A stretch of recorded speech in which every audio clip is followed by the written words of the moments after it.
നമുക്കിന്നൊരു would apple കിട്ടിയിട്ടുണ്ട്. Would apple വെച്ചിട്ടൊരു സംഭവമാണ് ചെയ്യാൻ പോകുന്നത്. വീഡിയോയിലേക്ക് പോവാം. അപ്പോൾ നമുക്കിത് പൊട്ടിക്കാം. തോട് നല്ല കട്ടിയാണ്, അതുകൊണ്ട് തന്നെ നല്ല കനമുള്ള കത്തി എന്തെങ്കിലും ഇട്ട് വേണം പൊട്ടിക്കാൻ. തേങ്ങയുടെ ചിരട്ട പോലെ ഉണ്ട് എൻ്റെ തോടെ. പണ്ട് സ്കൂളിൽ പഠിക്കുന്ന കാലത്ത് ഇത് ധാരാളം കഴിച്ചിട്ടുള്ളതാണ്. അന്ന് പച്ചയ്ക്ക് ഉപ്പും ചേർത്ത് കഴിക്കും.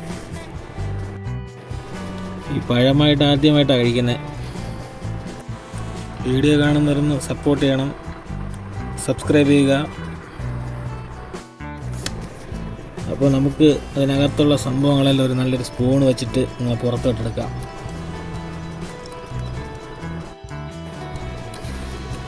പണ്ട് UP സ്കൂളിൽ പഠിക്കുന്ന സമയത്ത് അടുത്തൊരു വീടുണ്ടായിരുന്നു. ആ വീട്ടിലുണ്ടായിരുന്നു ഈ മരം. അവിടുത്തെ അമ്മമ്മ കാണാതെ എറിഞ്ഞിട്ട് ഒത്തിരി കഴിച്ചിട്ടുള്ളതാണ്.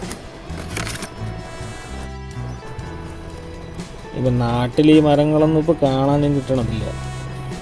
ഇപ്പം തമിഴ്നാട്ടിൽ നിന്ന് വരുന്ന ഈ വുഡ് ആപ്പിൾ റോഡ് വെക്കിലൊക്കെ ഇട്ട് വിൽക്കുന്നത് കാണാം.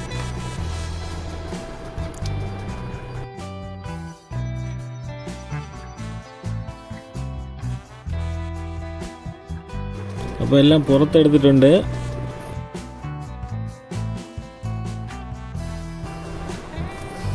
നല്ല പുളിയാണ് കേട്ടോ സംഭവം, നല്ല പുളിയുണ്ട്. നല്ല പുളിരസം ഇഷ്ടപ്പെടുന്നവർക്ക് നന്നായിട്ട് ഇഷ്ടപ്പെടും. ഇതാ ഒരു ഫ്രൂട്ടിനകത്ത് ഇത്രയും സാധനമുണ്ട്, കണ്ടില്ലേ? അപ്പം നമുക്കതിലോട്ട് കുറേ ശർക്കര ചെത്തിയിടാം.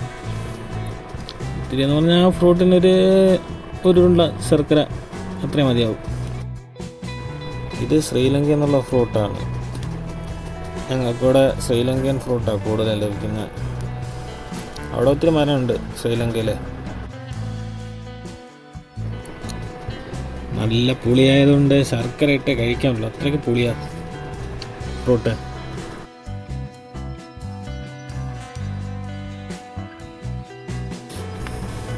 അപ്പോൾ ശർക്കര ചെത്തിയിട്ട് കഴിഞ്ഞ് ഇനി രണ്ടും കൂടെ നന്നായിട്ടൊന്ന് മിക്സ് ചെയ്തെടുക്കാം. നമുക്ക് നന്നായിട്ട് കൈ കൊണ്ട് നന്നായി യോജിപ്പിച്ചെടുക്കാം. ശർക്കരയൊക്കെ കട്ടയൊക്കെ പോകുന്നവരെ നന്നായിട്ട് ഒന്ന് തിരുമിയെടുത്ത്. നമ്മൾ തിരുവനന്തപുരത്ത് ഇതിന് വ്ളാങ്ങ എന്ന് പറയും, തമിഴ്നാട്ടിൽ വിലങ്കായ്. കേരളത്തിൽ വേറെ എന്ത് പേര് പറയുമെന്ന് എനിക്കറിയില്ല, അറിയുന്നവർ കമൻ്റ് ഇടുക.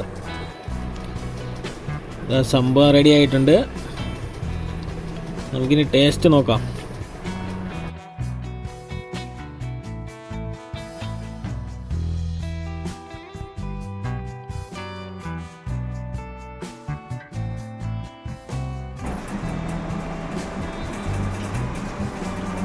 ചെറിയ പുളി മധുരമൊക്കെ നല്ല ടേസ്റ്റാണ്, കുഴപ്പമില്ല, നല്ലതാണ്.